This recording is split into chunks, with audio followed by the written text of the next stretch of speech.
Hi. So, in this video, I feel inclined to talk about the topic of money, specifically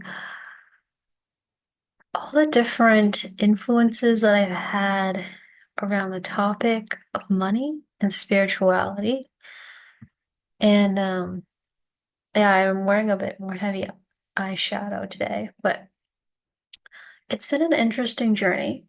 Ever since I became more fully conscious about loving money and manifesting money.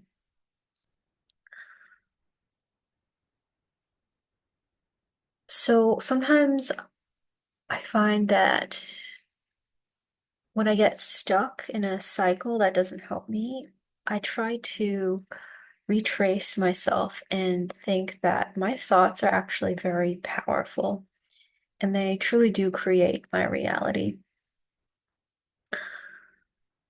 Because I notice when I send out an intention out into the universe and the world with utmost um, wanting and desiring, I'm able to find um, something that addresses that desire or meets that desire very quickly. And this is very powerful because you have to be very careful and very mindful of what you think about, right? So,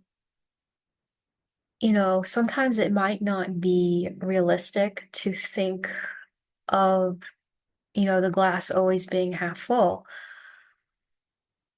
But it's interesting that individuals that tend to think more glass half full, optimistic, happy, higher vibrational, in the upper part of joy, love, and peace, all of that, genuine gratitude, this can't really be faked, but if you if you don't actually feel that way, you ought to feel out your sad feelings. But the quicker you get back up to um, happiness, it's going to kind of accelerate your momentum. It's just been such a wild ride. Also, just like with certain people that I've in my network since growing up, and it's how so much has changed in the world. But like, people, we all kind of stumble and sometimes, and we are trying to learn from our experiences. But I just want to share a couple of examples that I thought about recently that I think will help give me clarity as well as anyone who might come across this video. Just how powerful like money mindset is. So, one of the first earliest memories I have from a teacher, he was my eighth grade US history teacher, and he was a former lawyer. And um, he was graduated at UC Berkeley. He had a degree from UC Berkeley, and he taught at this junior high that was known to be extremely wealthy. This district, Los Altos. Basically, I was living in the same zip code as Steve Jobs, and our lunches. I still remember how amazing our lunches were. Like we had like Jamba Juice catered and like all these like restaurant foods as part of the program.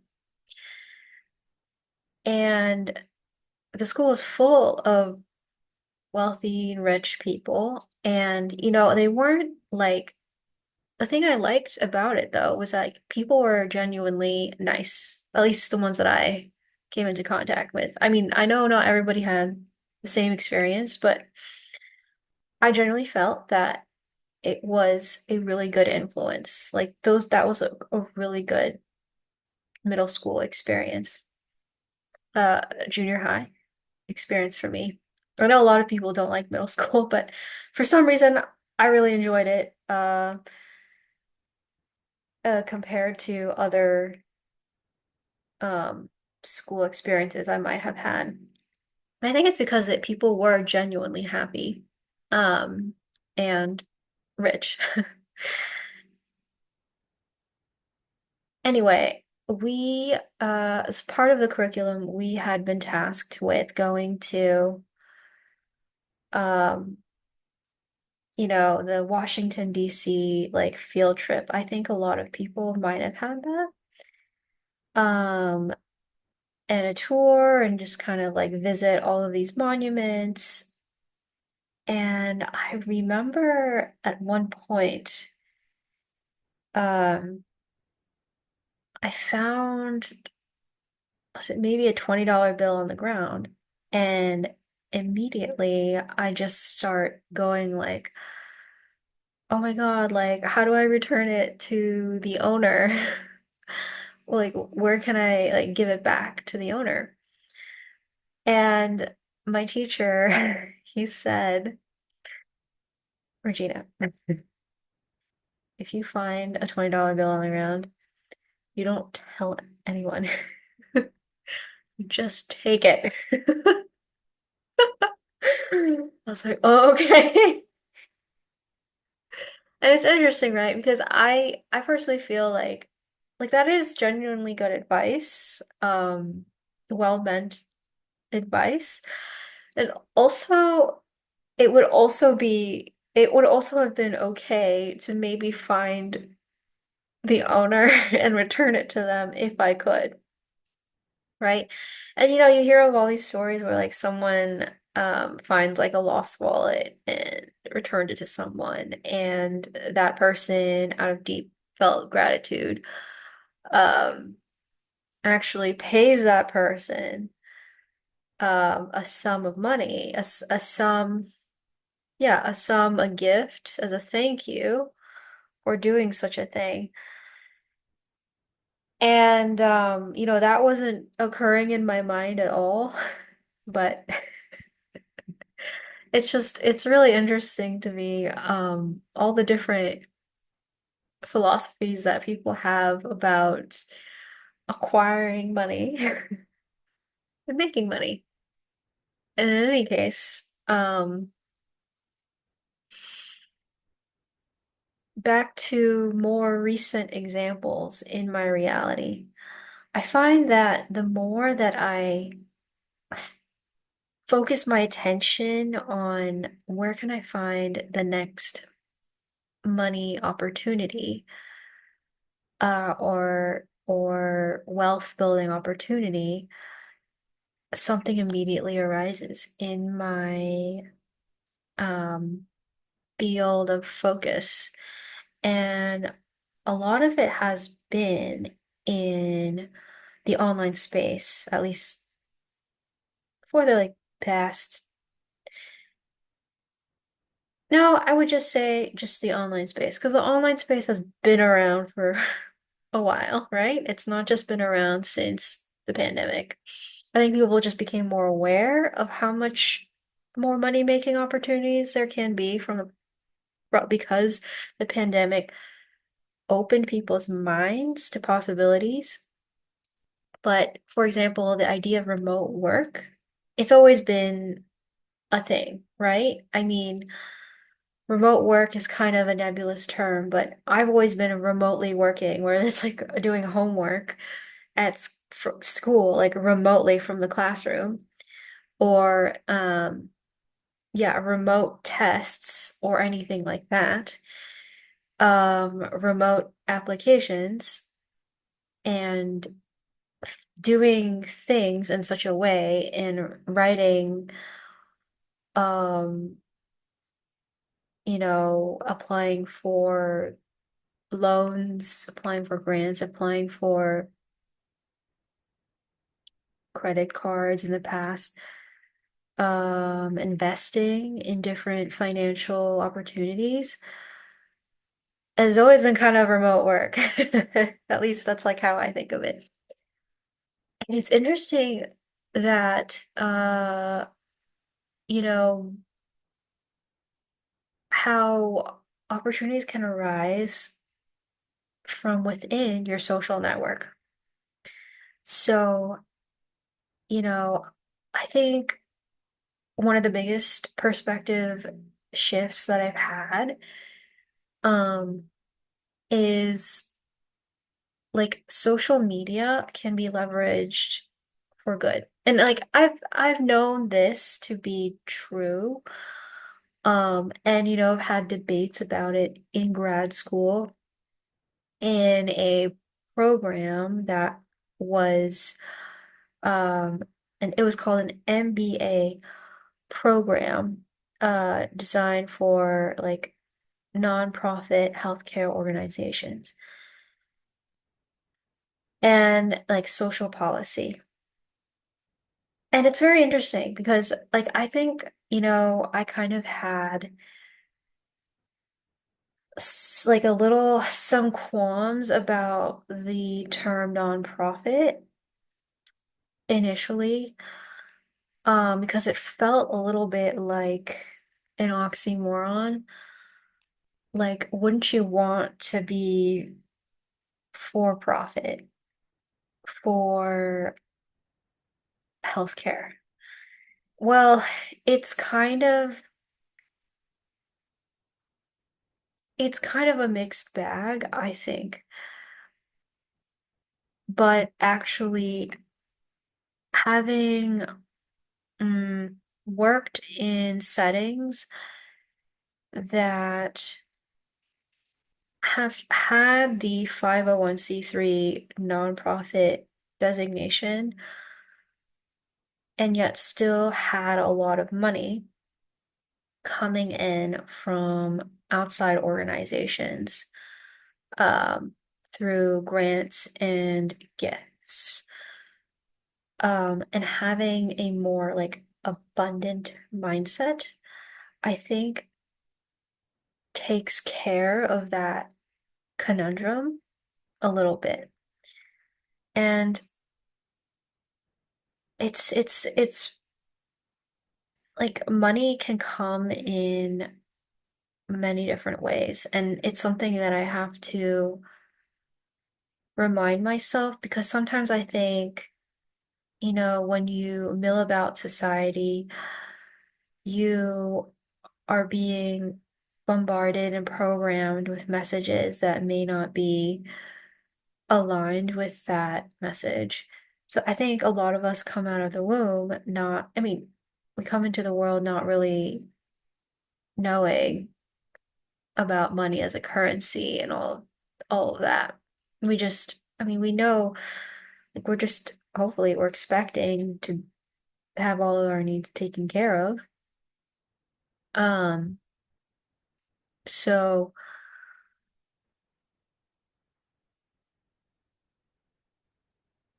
this is very unscripted, by the way, you can tell. But it's interesting how,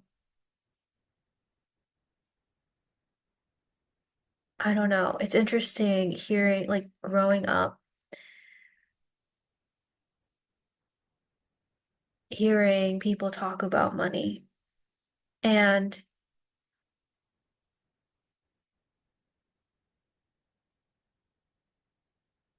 it's funny because like for a long time, I never really worried about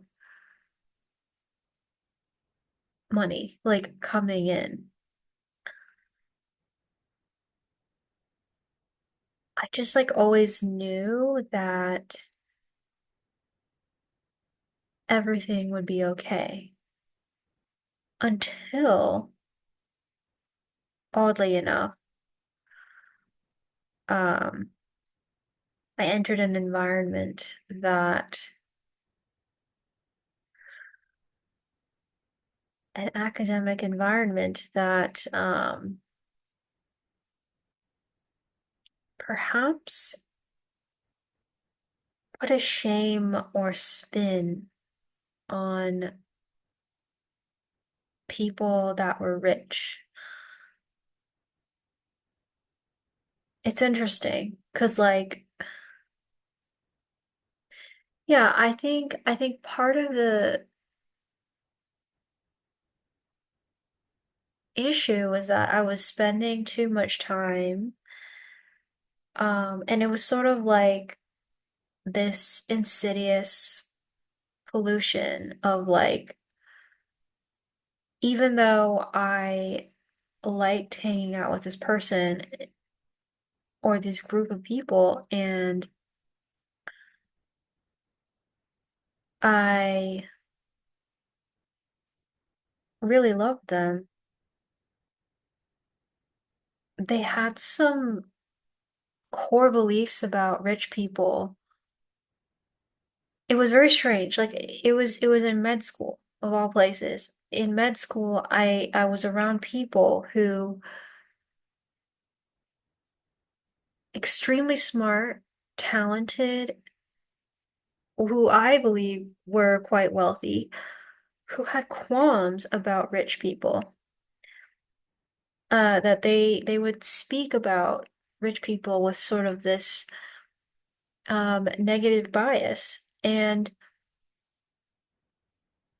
it was so weird to me. Even this one of the most luxurious like apartment spaces I've ever lived in.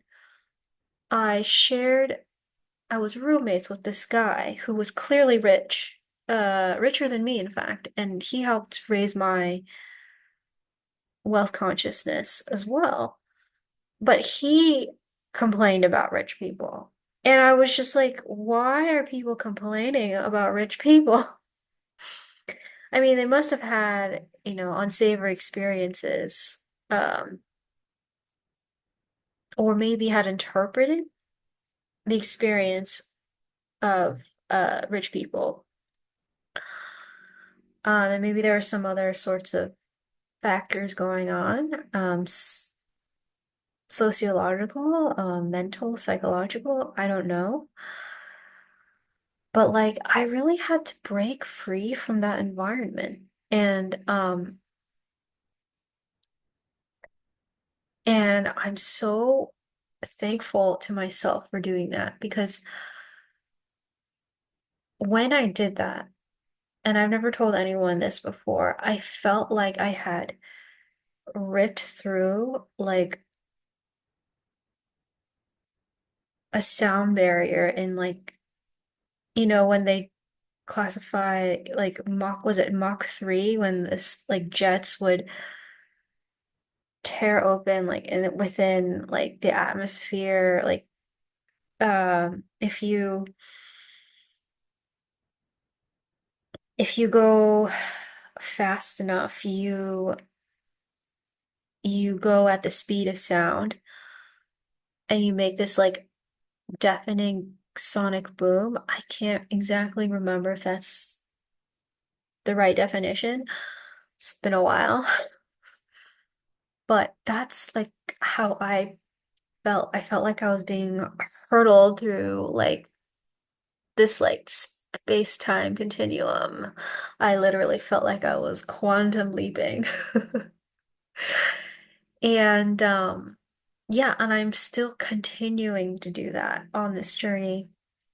Um Finding more opportunities online, um through social media, through websites, through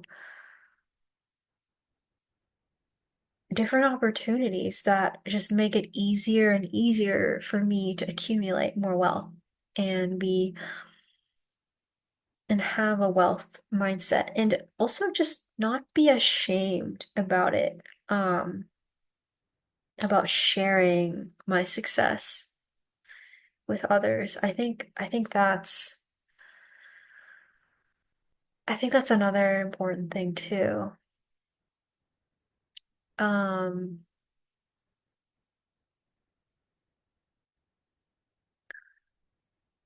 So yeah, I feel like I've looked I feel like this makeup look is pretty good.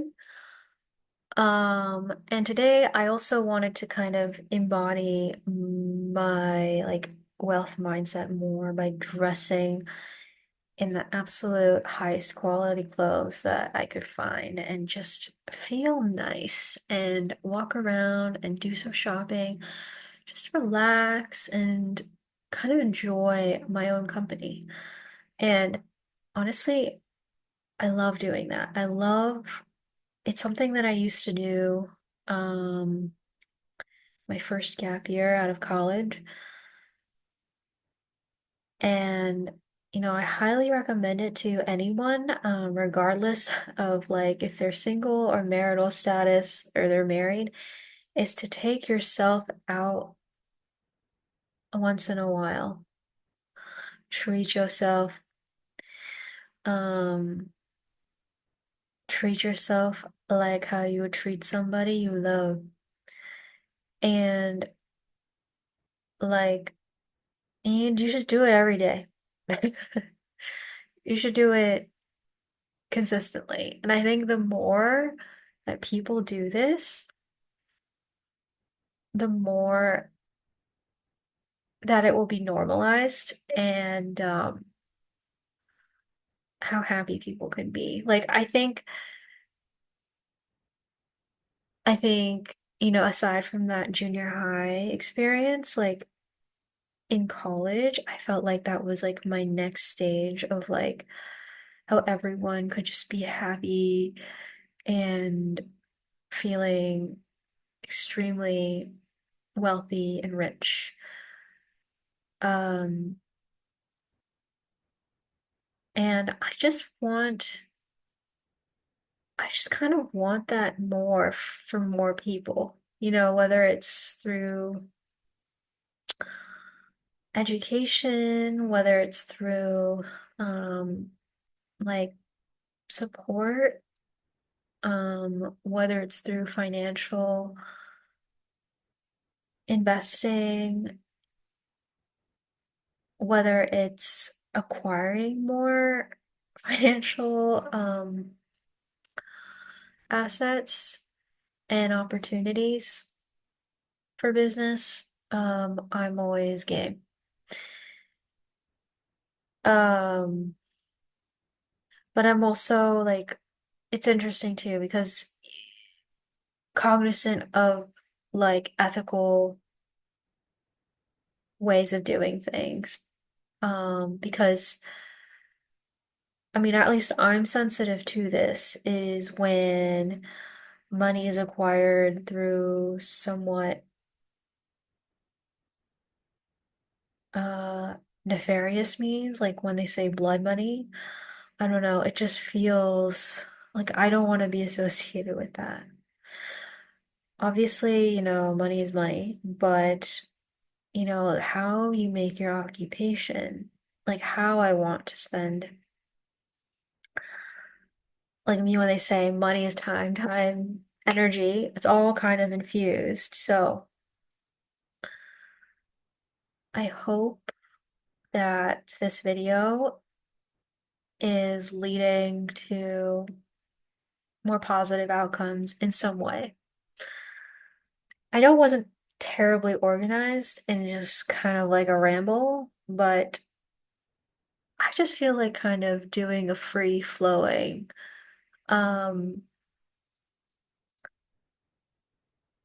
thing out there could just like organically talking. It's just easier for me and perhaps more relatable instead of being like a stilted prepared speech. Hopefully over time I will become better at speaking, reduce my ums. I used to be insanely, insanely great and fluent, but I think this is also okay. Like talking, thinking as you go, and trying to see what comes out in a genuine manner. So this is really unscripted take here. Um, ooh, I think another reason, another thing popped up was why in college we had such a huge wealth mindset was we were so close to Hollywood and the influence of Hollywood. And it's not necessarily the fact that these people were just actors, but these people were celebrities. And they had just sort of mastered the art of being extremely abundant and having great networks and really caring about the work that they do in their craft. Obviously, like money is great, but like they followed their passions and they were following a true calling. I felt it was truly inspiring, I think, to it made me think more about like, you know, can I just, I don't just want to,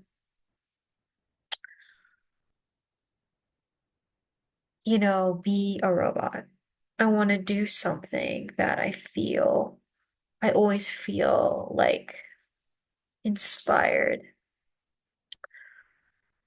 to do. And it's interesting how industries have changed a lot in recent years too. And I think people recognize like the shift. Like, for example, like people have been making like a lot of like comedic reels and jokes about how customer service has changed a lot, especially with online orders and how managements have changed and the restrictiveness of rules. Um,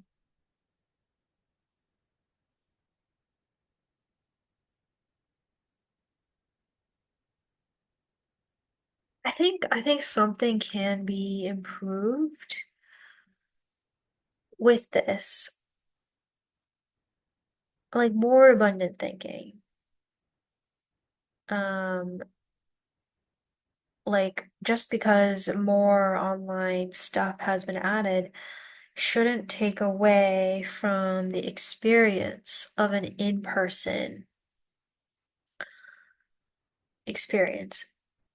And I don't understand why people have had so much trouble with this because I mean, even before the pandemic, we had the internet and um we had online things and we still had in-person things and people behaved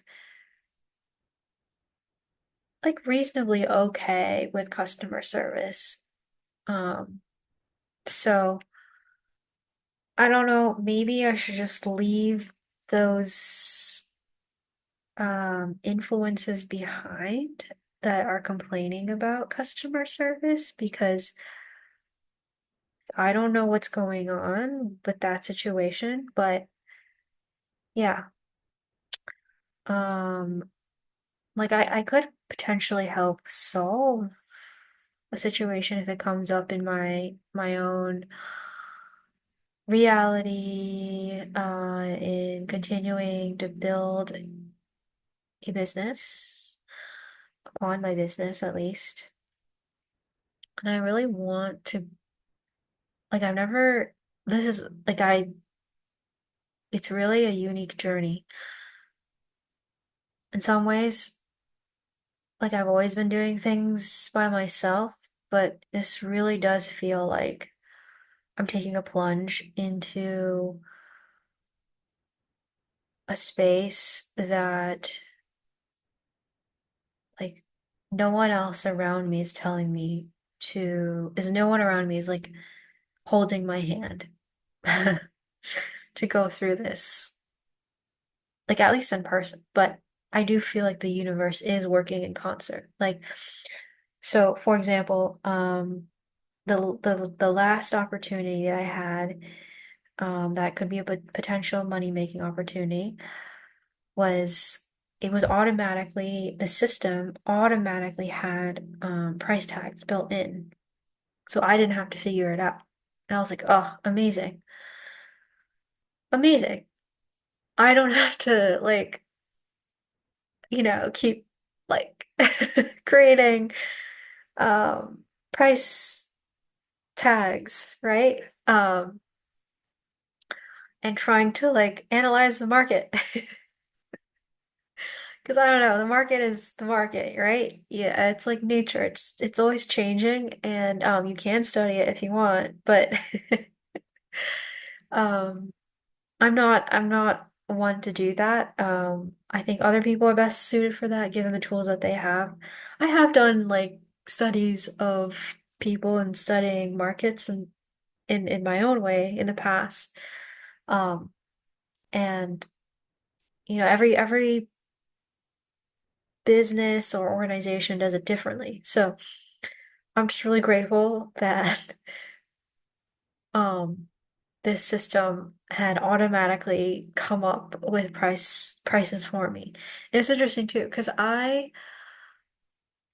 was with this opportunity to kind of make work that's truly my own and something that I feel passionate about. I was just like kind of thinking, oh my God, like how am I gonna figure out like how to how to, make money out of this? And like lo and behold, it's already built in. And it's also linked to a different system that I'm already a part of. Phew, thank God. All these things are everybody's kind of linking up um in different ways. So I find that incredibly fascinating within the business space is how interconnected everything is and continuing to kind of synergize up into more wealth consciousness and high vibrational stuff. So, okay, that's all I have for now. I will stop talking.